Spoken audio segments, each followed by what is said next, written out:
think. But welcome to everyone to the first webinar in this series that we're launching under the name of AMICAL Currents. Since this is the first of the series of webinars, I wanted to say just a few words to introduce the series. And the idea behind AMICAL Currents is that we want to provide a regular venue online where the librarians, IT staff, and instructional technologists and faculty can come together to hear from speakers on hot topics that are of shared interest amongst all these groups.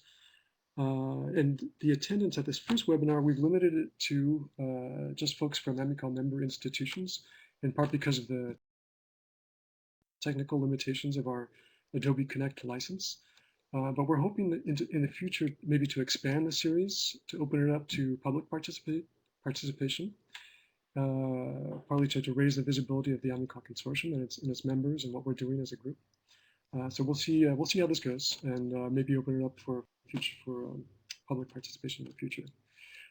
I did want to say a few quick words of thanks. First of all, to Megan Houlihan from American University in Cairo, who's AMICAL's coordinator for professional development. So I want to thank her for pushing originally the idea of starting up a webinar series for AMICAL members. And special thanks to Dimitris Tsouris from the American College of Thessaloniki, who is the AMICAL advisor on social media and learning technologies. So thank you, Dimitris, for suggesting the theme of OER, under which we've decided to organize the first few webinars in this series. Thank you for taking such an active role in planning and agreeing to moderate this session. And thank you for volunteering all this time on top of your real job at the American College of Thessaloniki, where, by the way, Dimitris is the instructional technology consultant. Thanks, of course, to our invited speaker today, Audrey Waters, but Dimitris will be moderating the rest of the session. So I'll now give the mic over to Dimitris to introduce Audrey. Thanks, Jeff.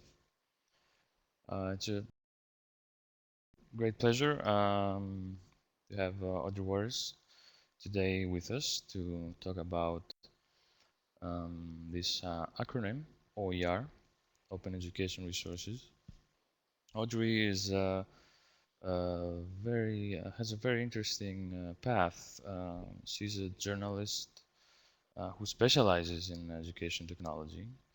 She has a great depth of analysis of the EdTech news. I mean, I read her blog weekly, and I could never imagine all these things that are happening in the education technology space. There's so much going on, and Audrey somehow manages to keep up with everything and give a very interesting touch, a personal touch to the news, and which makes it quite engaging and quite fun to read. So she's although she has tried teaching and she has started a PhD. She actually decided to follow a different path. So she is now a freelance writer. She has written for Utopia, for the Huffington Post, The Atlantic, Read Write Web, O'Reilly Radar, and much more. But her basic space is her blog, Hack Education. And that's all for me. It's a great pleasure, and thank you for joining us, Audrey. Great, thank you. Let me turn my webcam on here. So thank you. Thank you very much for inviting me to talk to you today. It's bright and early. I was watching everyone say what time it is. It's actually 6 o'clock in the morning for me. So it's dark and early here in Oregon. I'm out here visiting my family this week. It's, of course, Thanksgiving at the end of this week in the US. And so this is, of course, the time of year where in the US in particular, everyone shifts into holiday mode, I think. And after this week, Americans tend to not get much done for the rest of the year. It's a time too for these sort of obligatory blog posts about the best and the worst of the year.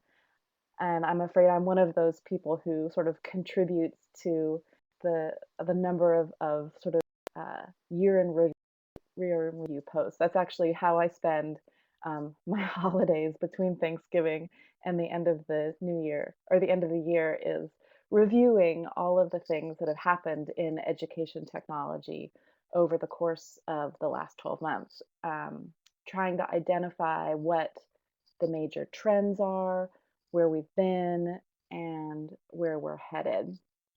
I've only written two, published two of my posts so far that review 2013, but I wanted to give you a sneak peek at the other eight that I'll be talking about. So let's see if make sure the slides work here. Hopefully you can see my slides.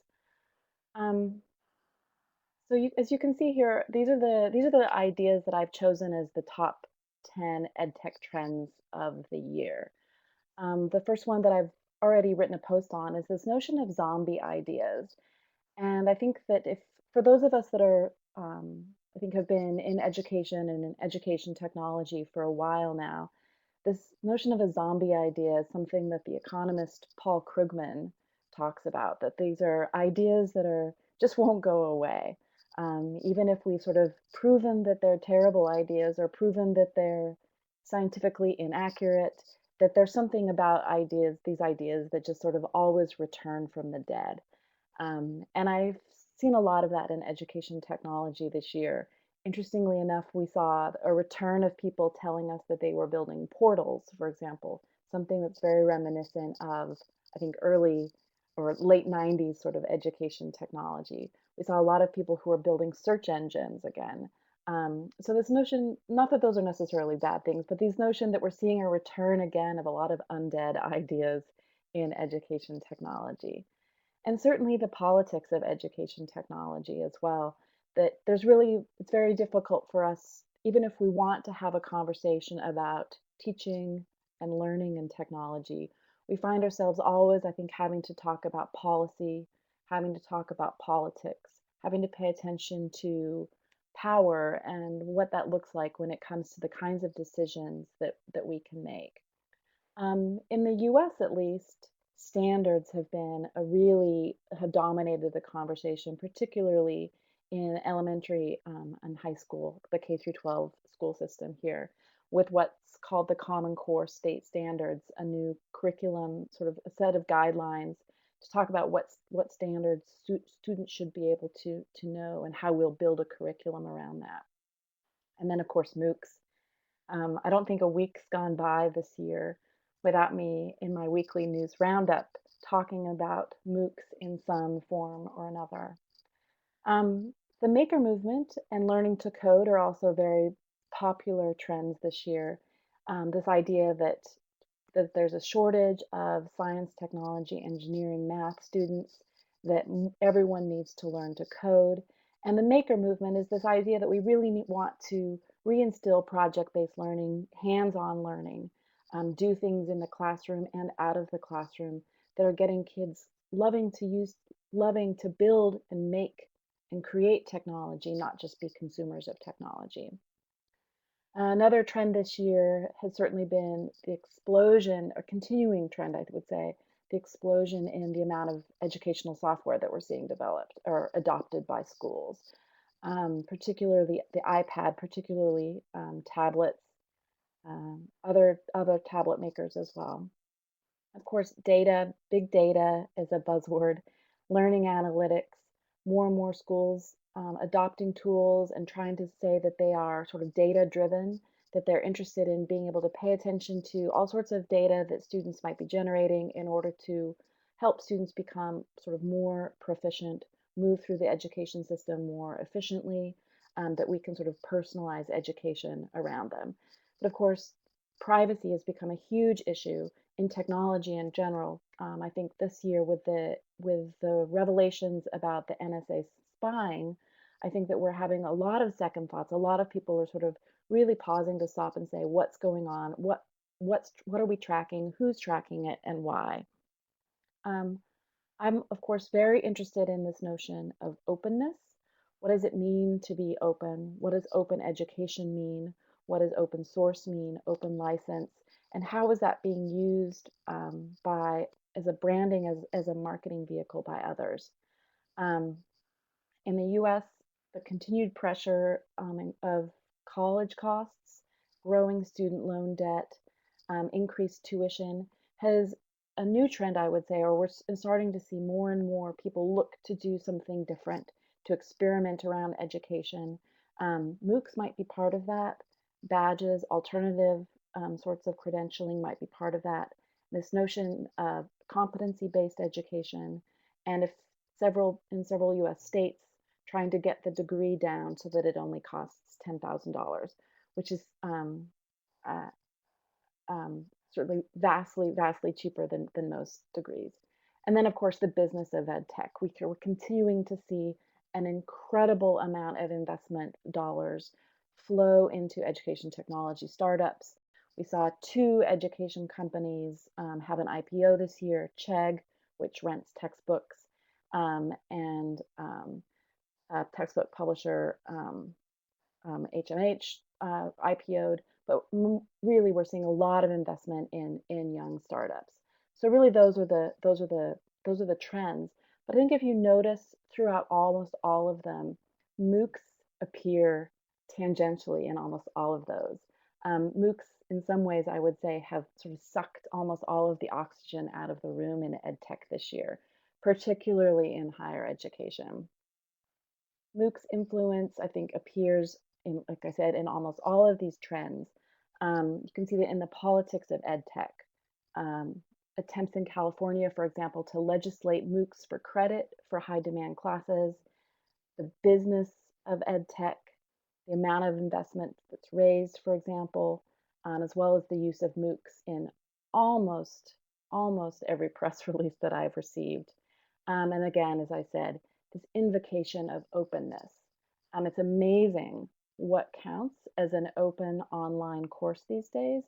And I think MOOCs have made it very difficult to talk about anything else. Indeed, I think it's particularly fascinating for those of us who work in and around open education. Um, David Wiley, a friend of mine, professor at Brigham Young University, arguably one of the leaders in open education, he founded his own startup this year, Lumen Learning, to help universities with open education initiatives, to help them adopt OER textbooks, for example. But you actually wouldn't know about it if you weren't in open education circles. I mean, despite David Wiley's leadership in OER, despite him being actually one of the very first professors in the US to make an online version of his class available to anyone on the internet. He was an early, an early person who, before we had the term MOOC, he was already sort of pursuing this idea. But Wiley isn't hailed as the person in the media who's a godfather of MOOCs. As Roland Moe, a graduate student at Pepperdine, recently noticed, when California Governor Jerry Brown wanted someone to turn to help the state usher in low-cost solutions to the growing demand and increased tuition prices of its university system, it was Sebastian Thrun, the founder of the for-profit online learning startup Udacity. It wasn't David Wiley who got the call. It was Sebastian Thrun. And that sort of feels like how it's going this year. Indeed, with over $1.2 million on the recorded million views on the recording of her TED Talk, it's actually Daphne Koller, founder of the for-profit online learning startup Coursera, who's also perhaps best known for making this case about how MOOCs are going to be a solution to the growing demand for higher education globally. In that TED Talk, she tells a story about a woman who's nameless in her tale in South Africa, and I'm going to read a little bit of a quote. I'm going to quote Daphne here. She says, in some parts of the world, for example, in South Africa, education is not readily accessible. In South Africa, the educational system was constructed in the days of apartheid for the white minority, and as a consequence, there are just not enough spots for the many more people who want and deserve a high quality education. That scarcity led to a crisis in January of this year at the University of Johannesburg. There were a handful of positions left open for the standard admission process, And the night before they were supposed to open for registration, thousands of people lined up outside to get in line a mile long, hoping to be the first in line to get one of those positions. When the gate opened, there was a stampede. 20 people were injured and one woman died. She was a mother who gave her life trying to get her son a chance at a better life. So that's a pretty powerful story. A woman died in order to get access to university education, a mother. This is really powerful. And this is a really sort of forceful propaganda in some ways that we're hearing from MOOCs. Now, I don't want to downplay the death here, but actually the story in South Africa is quite a bit more complicated than this. It's not simply a lack of university places, as Koller suggests, that there's low graduation rates, limited education and training options at almost every level. But really, the death of the mother makes a great story. And these are the stories that we're hearing again and again and again.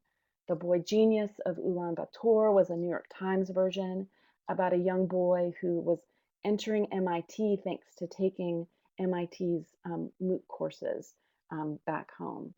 And again, we hear from Daphne Koller and Sebastian Thrun and Anant Agarwal, the head of edX. They tout MOOCs as the answer to the global demand for higher education. And they do so with all of these anecdotes about students from the global south suddenly able to live to their full potential thanks to online classes from the global north, the best professors in the world, as the marketing line goes. And these are stories, as Koller says, of people whose lives have been transformed by education that they would never otherwise have. They are stories, notes Justin Reich, when it comes to the boy genius of Ulaanbaatar, of students who also don't just tap into MOOC's content, but they tap into a strong pre-existing alumni network. This is a sort of elitism and privilege that higher education has always done. But of course, the implication here is that nowhere else in the world offers a university education. Nowhere else offers an adequate or elite university education. It's thanks to Stanford and Harvard and MIT that we can now rectify this. And I think that this is, for those of us who've worked in education for a while now, I think we recognize this hype and the elitism as well. And if nothing else, we do know that open access and open education and distance education are not new. I mean, MIT OpenCourseWare is over a decade old. In the UK, its Open University actually turned 40 this year. Not that anyone in Silicon Valley noticed. But this story about Silicon Valley MOOCs and their promise to deliver education to the world is so powerful. I think it's pretty troubling as well. So this map was published earlier this week, or last week, I think actually, in Inside Higher Ed. And I think that there's a pattern here that I'd like to, highlight to where the best professors in the world, according to Coursera, reside. And that is, they reside in these elite institutions in the global north. The exceptions, as you can see, a partner institution in Australia, one in Israel, one in Mexico. The absence of partner institutions in South America and in Africa, I think, is incredibly striking, particularly when you compare that to the sorts of stories that are being told about the students who are going to sort of benefit the most from having access to education. What's interesting to me, if you map OER, it's quite a different map than the map of Coursera institutions. This map is actually created by Athabasca University. It's about a year old now, and it's drawn from the institutions who participate all over the world in the OpenCourseWare consortium. So you can see that there's still a great imbalance here between North and South. But you can see in this map that resources are being developed in the South. It isn't simply a matter of the South being consumers of the North's educational courseware. These are creators, right? The South is a creator. Now, education and imperialism, they have a long and entangled history. But what I'm trying to highlight here is that this isn't really something just of the past. I think the MOOC map really suggests that, highlights that. And the role of technology, I think, is really important for us to consider as well. We can think about technology as being greatly liberating. We can talk about how it might raise the standards of living for everyone. We might talk about how it has access to opportunities, and it dovetails nicely, I think, with the narratives about education as well. But I think we need to recognize that there are many places in the world, in the North and in the South, that do not have access to technology, that do not have access to the internet. Of course, more than a few of us raised our eyebrows this year when Mark Zuckerberg, the founder and the CEO of Facebook, announced internet.org. This is Facebook's effort, along with several cell phone makers, to bring low cost internet to everyone on the planet. Zuckerberg says, "Is connectivity a human right?" He asks on Facebook, of course. And he argues that it is. He argues that connectivity to the internet is a human right. He says the internet is fundamental. We believe everyone should have access, and we're investing a significant amount of our energy and our resources to make this happen. Facebook has already invested more than $1 billion to connect people in the developing world over the past few years, and Facebook plans to do more. And we can applaud these efforts, I think, but we can also ask some questions about why exactly Facebook would be in the front lines arguing that connectivity is a human right. Of course, Facebook has, some analysts say, it sort of reached its peak concentration in much of the developed world. And perhaps even more damning, if there are signs that teenagers are actually losing interest in Facebook. So the company does have to turn elsewhere to keep expanding. It does have to find new customers. And so helping to bring the internet to the rest of the world, it really is about bringing Facebook to the rest of the world. And that's, I think, in many ways what Zuckerberg's efforts are. And I think that, again, there's these interesting divides here between the creators and the consumers of MOOC content. And we can see that in sort of in internet productivity as well. There's a digital divide, right? Who has access to the internet? Who has access to the hardware necessary to be able to do this? And there's also a productivity gap, if you will, right?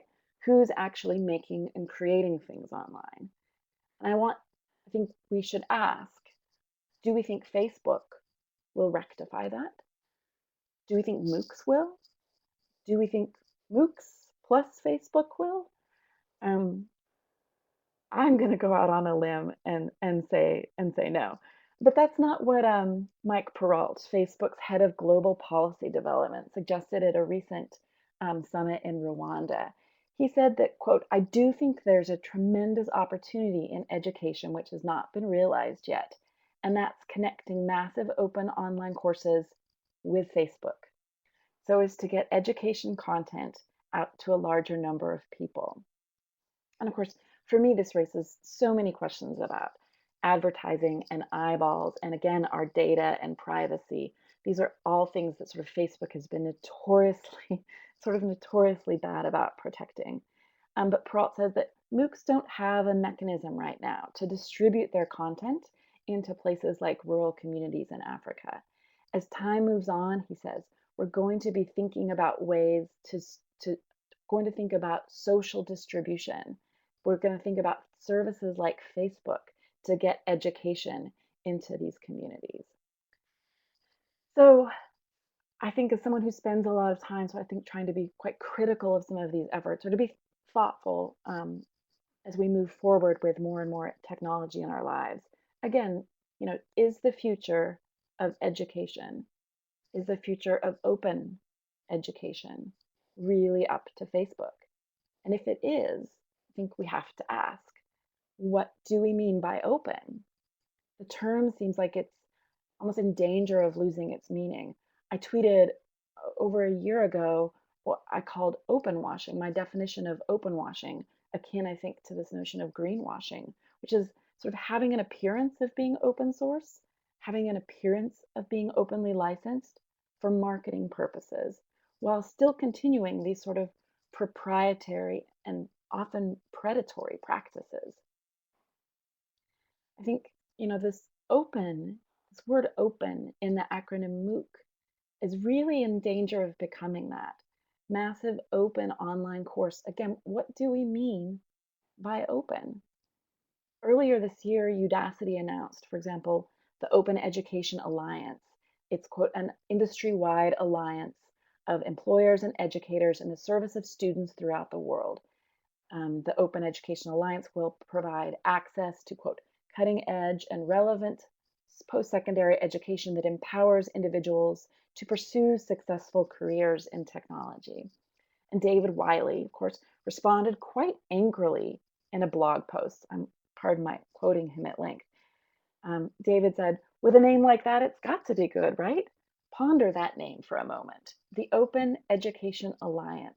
Then try to guess what that alliance does. Go ahead. Wait. I'll wait. Perhaps you guessed it'll promote and utilize open education resources. Or perhaps you guessed that it will promote and utilize open access to scholarly research. Or perhaps you guessed promote and utilize open data to empower learners to improve their learning through analytics. Or perhaps you guessed promote and utilize open source software systems. Think you've got it? In the famous words of Willy Wonka, you are wrong. Wrong, sir. You get nothing. And I suppose it was a bit unfair to ask, David said, because it was a trick question, because there's nothing whatsoever open about the Open Education Alliance. That O in MOOCs, that open in Open Education Alliance, what does it mean, right? Open access, openly licensed, transparency. Does it mean open-ended, some sort of negotiation among students and the instructors? Or really, does it just mean open for business? And of course, does it matter? Does it matter? Does it matter how open is defined? Does it matter what we mean when we say open? I think it does. I think, of course, it does. I think it matters gravely. I think it matters gravely that OER has, over the last year or so, really lost this marketing battle to MOOCs, particularly the version of MOOCs that seem to simply be open for business. I think if we don't take advantage of this moment and take back that term, it's really a lost opportunity, not just a lost opportunity for those of us that work in education, but a lost opportunity for students as well. I think it matters for a lot of reasons, for all the reasons that David Wiley hinted at with what an Open Education Alliance might mean. I think it matters because we want to be able to translate and localize materials. And we can only do so oftentimes when the materials are openly licensed. Open education matters because we want to be able to use these materials in a classroom without having to pay a licensing fee back to the MOOC provider or back to the institutional copyright holder, back to the publisher, right? It matters, open matters, because we want to be able to export the materials, our learning data out of Coursera and out of Udacity's websites.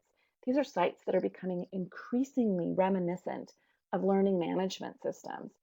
And we want to be able to put these resources into formats that are readily accessible to everyone, even by those who don't have internet access, even by those who can't watch video content because they don't have the bandwidth to do so. And so I think we should consider, why have OER lost this PR battle to MOOCs, right? I think the answer is in some ways pretty obvious. MOOCs have the backing of Silicon Valley investors, right?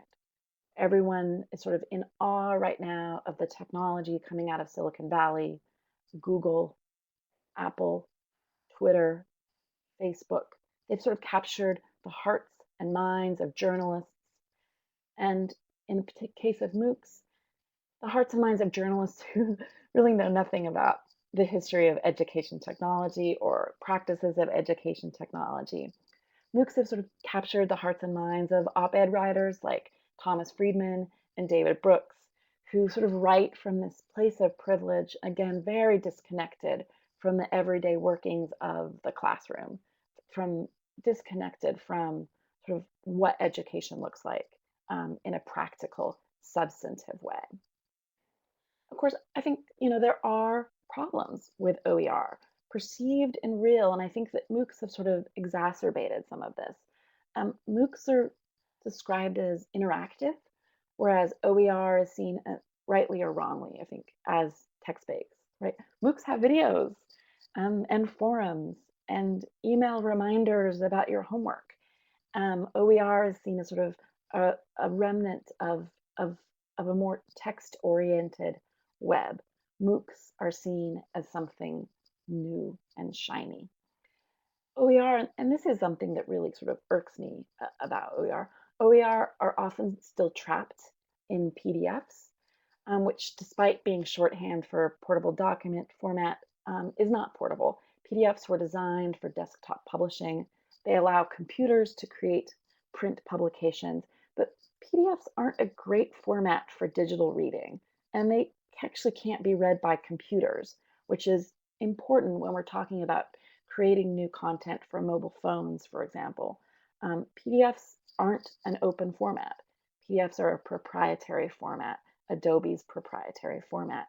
So OER really aren't as remixable as we'd like them to be. And I blame PDFs in part for that. But then again, I think we haven't really convinced educators why they'd want to remix content in the first place. When there's a whole profession that says, who cares if it's openly licensed? I think that's a huge opportunity for proprietary content makers to sort of intervene and maintain control of the market. And I think that this is a failure of marketing, really, for OER. This isn't a failure of the concept itself.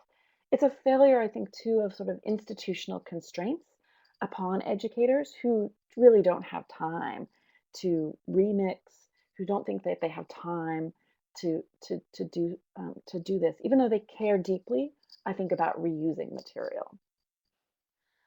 OER tend not to be very discoverable. I've heard people say that, and certainly, MOOCs dominating the headlines and dominating discussion probably doesn't help that. OER is seen still as just content, not as assessment. And I think that that's something that MOOCs, of course, purport to be both. They purport to be both content delivery and teaching machines and assessment technology as well. And OER have, I think, long been bad-mouthed by proprietary publishers, by the textbook publishers, who have insisted that OER is inferior quality. I don't believe that for a heartbeat, but that's been the sort of drumbeat of many textbook publishers. And now we find ourselves in the midst of sort of budgetary constraints. Many schools are looking to OER as a solution, but not really based on the politics of open licenses, but on the sort of practicality of free. And interestingly, now we're seeing open be appropriated by corporations to mean something else. Pearson says it's open. Blackboard says it's open. Desire to Learn says it's open. Google says it's open. Udacity says it's open. Coursera says it's open. No surprise that we're seeing this happen. I think the marketing teams in technology and in publishing, they want to use a term that's really associated with contribution and with community. Open education resources, open source, have forged that path. But open education resources and open source are about adding value. They are about contributing value. What we're seeing, I think, when we see this term open be used by others is about extracting value. London Knowledge Lab professor Diana Laureard said, education technologies should not be used simply to access massive amounts of data from desperate would-be students. And she was referring in this quotation to sort of this question of scale and access and privacy and MOOCs back in January of this year, responding to a time when Coursera had announced some fundraising. Venture capitalists, Diana said, are not spending $22 million to nurture students. Of course, just last week, Coursera said that their total investment now has surpassed $85 million. So what now? Right? What's going to happen next? As I sort of work on my year-end post about MOOCs, I have to say that I've sort of seen us in 2013 move down the pinnacle from that Gartner hype cycle. We're sort of sliding down into the trough of despair, from the most hype to the sort of pit of where we're, I think, really starting to question whether MOOCs are the right thing. I mean, sure, Coursera just announced that it's raised more funding, but I think more and more of us are asking, how on earth is Coursera going to make money? How long can this last? Even with all this venture capital funding, can this MOOC craze continue? Is it sustainable? What will it look like if it does? How will universities be affected? How will students, those who are matriculated in universities or not, how will they be affected? And I think, how will open education be affected? Coursera's MOOC competitor Udacity just announced a couple of weeks ago that it's moving away from trying to disrupt traditional university education with its computer science curriculum to instead try to offer corporate training. And that's what this Open Education Alliance points to, an alliance between industry and online course providers. So in the wake of Udacity's founder Sebastian Thrun's pronouncement in Fast Company that his startup offered a lousy product, what's next? I think Thrun has indicated that he's done with MOOCs. This is from the guy who predicted late last year that in 50 years' time, there would only be 10 universities left on the planet, and Udacity would be one of them. This is from one of the people I think who's helped hype MOOCs to this extraordinary level, and now he's sort of shrugging and walking away. I mean, what are we to make of this? What do we make of his admission that MOOCs aren't simply overhyped, but in fact, they might be lousy? I've seen lots of professors, particularly those who've been sort of very cautious about MOOCs, who are very gleeful that Udacity has sort of made this move, and they can now sort of say, "Oh, phew, MOOCs are dead." But I'm concerned that what that means for some people is that online education is a failure, and I don't think that that's true. I think too often this year we've started to conflate MOOCs and online education. We've conflated MOOCs, really the Silicon Valley version of MOOCs, with what open online education could mean. So I wonder what will happen if there is a backlash against MOOCs. Will this be a backlash against Silicon Valley, against its hype, against these TED Talks and the New York Times articles and Thomas Friedman and TechCrunch that proclaim the end of the university? Will there be a backlash against MOOCs? Will this mean that we're sort of decide that this notion of disruptive innovation is perhaps at best silly and certainly not really necessarily applicable to education? Or is there going to be a backlash more broadly against online education, against education technology? For once, and I think I'm known for having sort of a dour and often dystopian viewpoint of things. I'm actually incredibly hopeful about the potential for open education. Over the last 4 years, I've chronicled the rise and fall of various trends, and I followed very closely this recent crop of education startups, their claims to disrupt those incumbent powers, whether they're textbook publishers or universities and schools. I've chronicled the rise and fall of many of these startups. Um, Indeed, that's one of the things I'll talk about when I get to the very last trend on my list, trend number 10, the business of ed tech. Sure, last week we saw Coursera add another $20 million to its coffers, but we've seen a lot of startups hit the dead pool this year. We've seen a lot of startups be acquired, not because they were the hot new thing, but because that's what happens in the venture capital funding cycle. If you don't reach profitability eventually, your investors do come knocking and you sell the company, the content, the tech, and the user's data. I think open education is actually a lot more sustainable than that. And of course, that's a great irony. The lack of sustainability has long been sort of a charge thrown at OER. How will you last, people ask, if you give all this away for free? But I think in some ways we can answer that now, that we needn't last. We needn't last like businesses last. If our work is openly licensed, we can go away. Our work does not. Our work lives on, and you can still use it. That cannot be said for this latest crop of investor-supported education. Will they reach profitability? Will they IPO? Will they be acquired? Or will they wither and die? And then what becomes of the content? It's not clear who owns it. To the startups, to the institutions, to the professors who created it. What about the students? Do they own their data?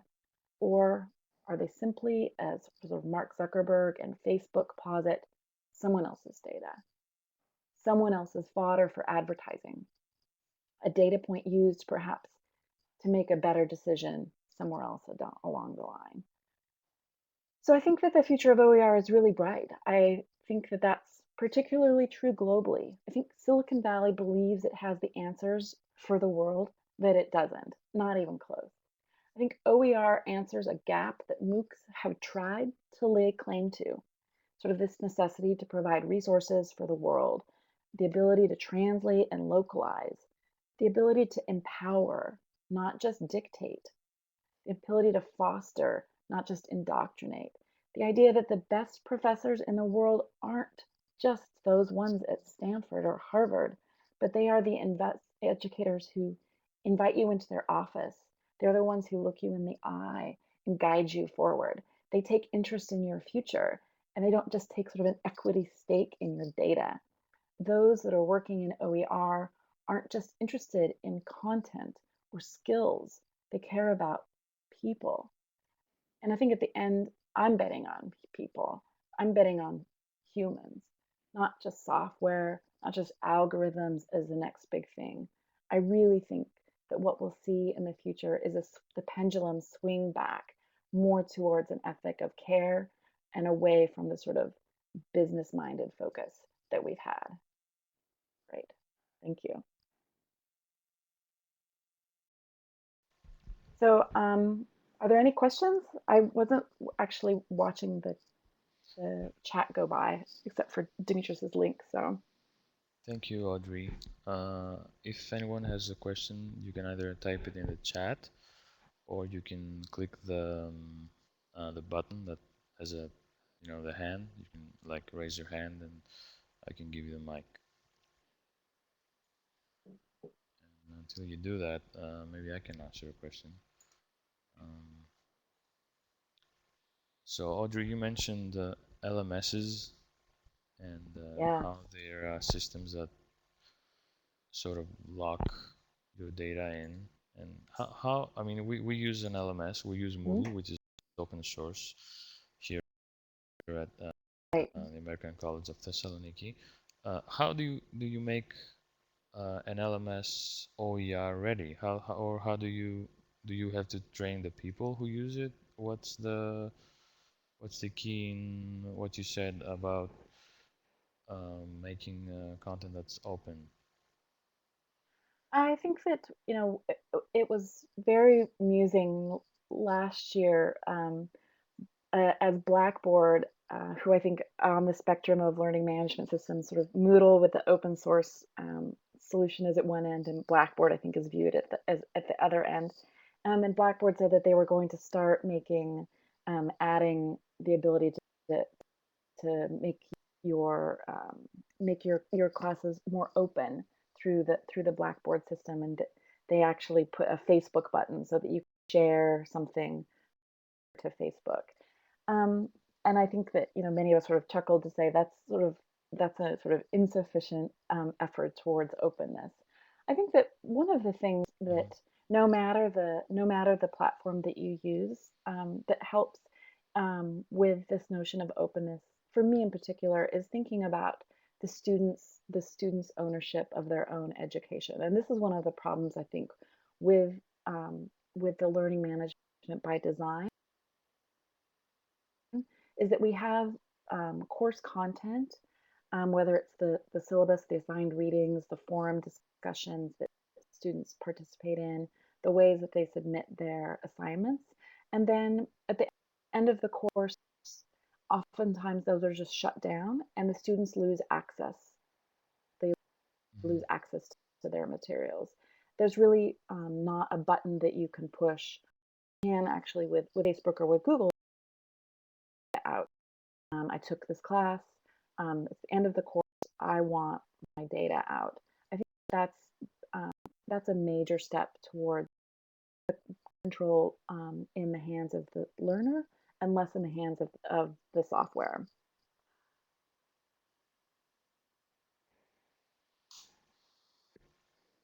Yeah, that's really important to be able to access the data. We actually archive older years, but again, it's not really the best thing. Yeah, and I think that, I think that learning management systems, I think in some ways I mean, I would say that they are sort of like a zombie, they're one of these zombie ideas, and they are very reminiscent to the earliest days of the web or the earliest days of the internet before the web really flourished, where you would sort of dial up and you'd go into one internet portal, and AOL is the classic example, and AOL tried really hard to keep you within AOL. You didn't actually they discouraged you if you clicked on a link that would take you outside that safety zone. They made it sound as though something really scary was going to happen if you ventured outside the portal. And I think that learning management systems are sort of the same way. We act as though everything that needs to happen and this online component of a classroom should be within this sort of safe protected portal, and that your students, like, why would your student want to leave Blackboard and visit the web? Like, that's like the learning management systems make that seem frightening, when in fact the web is a wonderful educational resource. But I think that the learning management systems put up these walls around to sort of keep the web out, keep other people out of the education as well. So if you aren't enrolled, you can't see what's behind the magic curtain.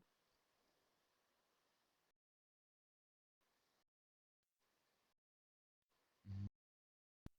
Yeah, Learning great. management systems. I wonder if I could just throw in a quick question about learning tools interoperability and that as a standard protocol for openness and sharing and that kind of thing. Do you think that that's something that's likely to go somewhere, or is that just the LMS is pretending to be open again, or is there anything concrete that you think is going to come out of that?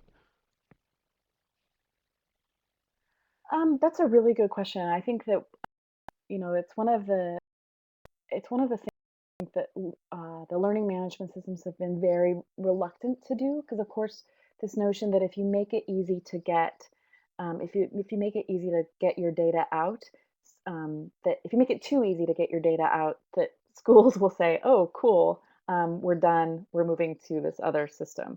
So I think that there's been some real sort of built-in hooks to make it very difficult to sort of to have things be interoperable.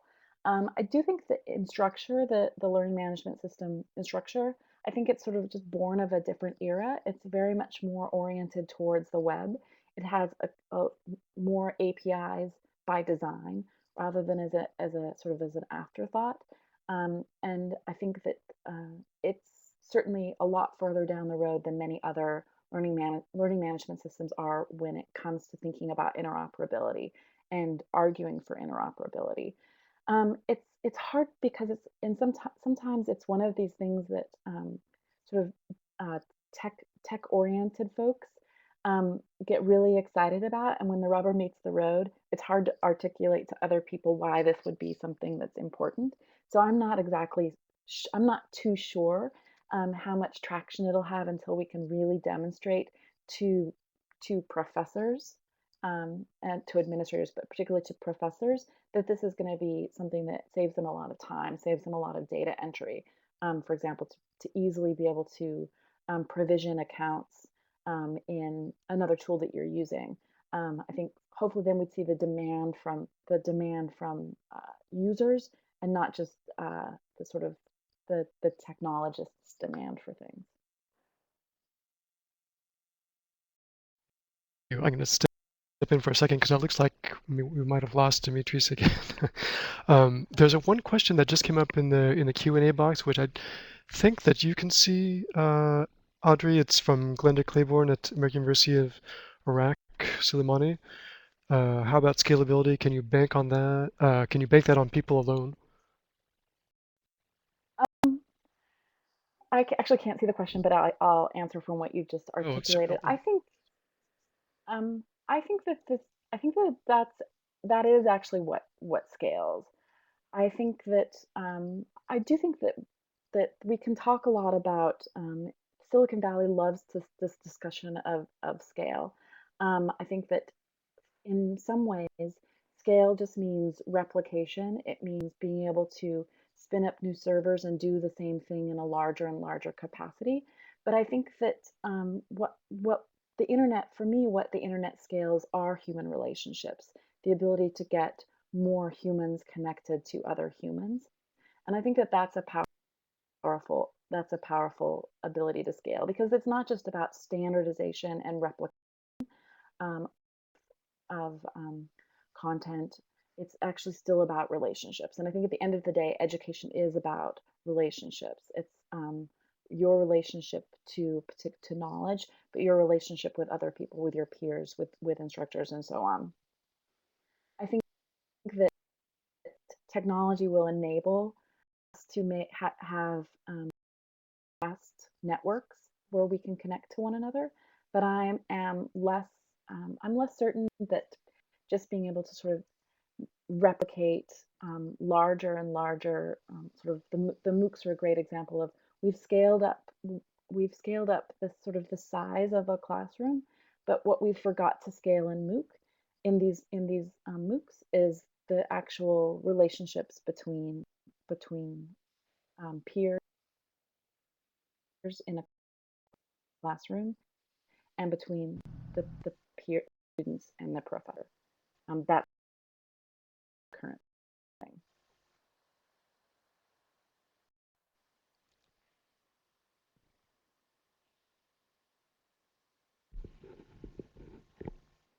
great, thank you, Glenda. I hope that I relayed your question clearly. So let Audrey know if there was something else that I missed in sharing that with her.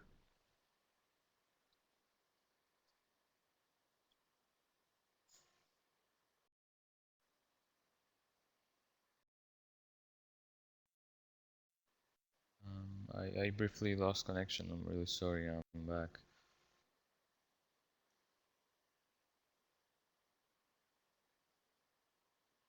So did you address Glenda's question? Yes. Audrey just addressed that. Okay. So do we have a? Okay, there is someone typing. Elisa is typing something.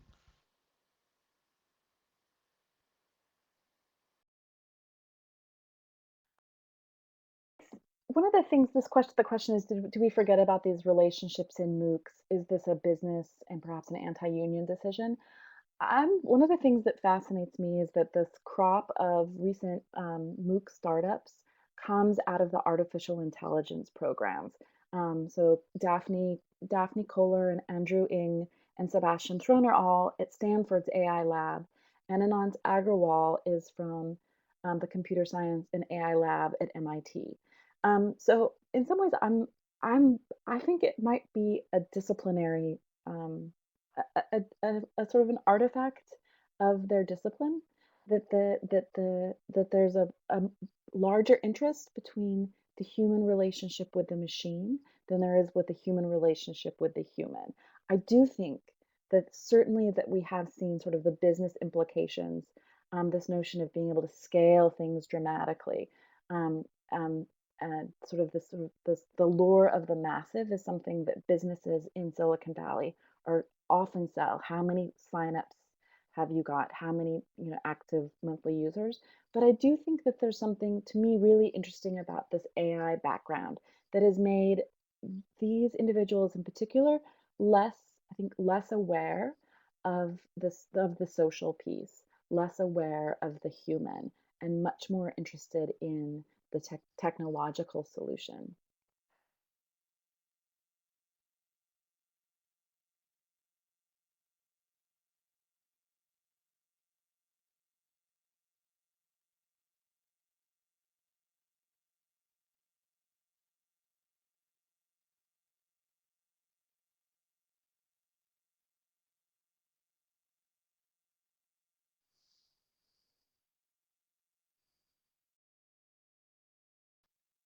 Oh, great.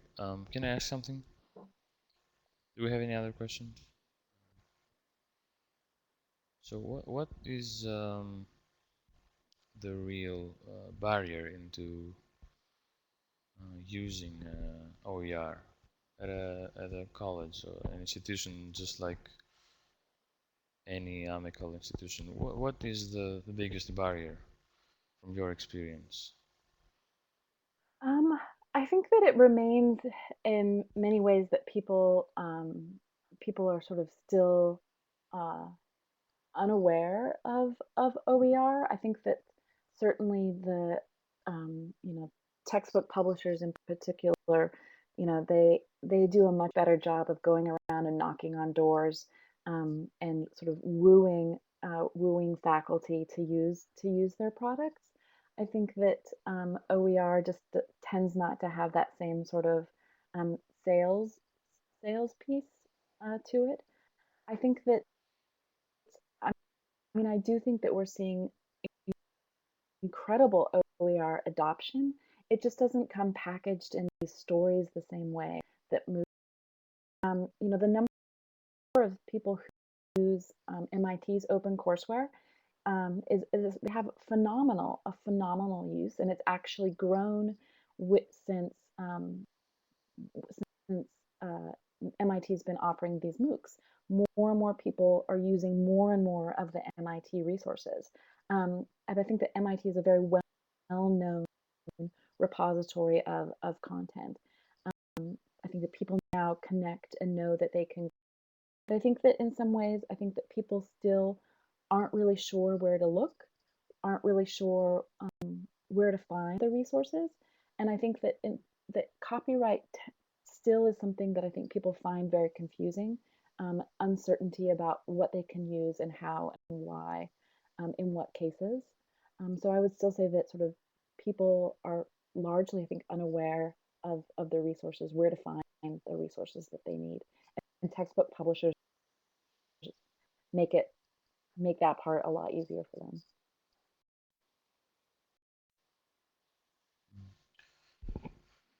Thank you. I think we have time for one question. What strategies would you suggest to foster faculty use of OER? It's a I think that question one of the from things, Elizabeth at yeah, John Cabot I think University. that's a great question, and I think that one of the things that it's important to remind, um, to one of the great benefits of OER is that faculty are able to take these resources and then remix them and reuse them and edit them, to serve their specific purpose. It's always incredibly frustrating, I think, and it's frustrating for students as well particularly when they shell out a lot of money for a textbook, and then their professor sort of assigns them and says, well, we're actually not reading chapters 6 through 17 because those are crap. So forget about those chapters. And the great thing about OER is that if you have openly licensed content, you can sort of rip those chapters out and actually put in meaningful local, relevant, up-to-date content. So I think it puts a lot of power in the hands of faculty to be able to sort of devise the resources that are well suited for their class and not use something that's sort of pre-formulated by someone else.